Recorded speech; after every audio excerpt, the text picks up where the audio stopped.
Почитувани, делумното повлекување на блокадата не значи и решение на хаосот во Скопје, што го создаде ВМРО ДПМНЕ.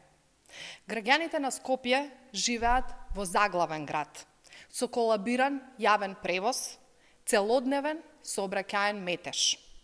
Голем дел од средношколците и студентите пропуштија сериозен фонд на часови, затоа што не успеваа навреме да се пробијат низ блокадите на ВМРО ДПМНЕ.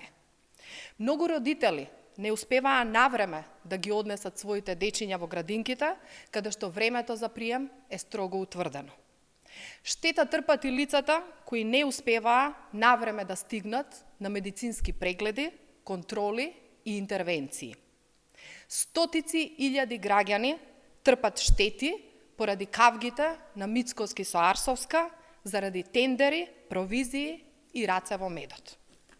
Градоначалничката, председателот на Советот, мнозинството во Советот на град Скопје, директорите и членовите на управните одбори на јавните предпријатија во Скопје, сите се кадри на ВМРО ДПМНЕ.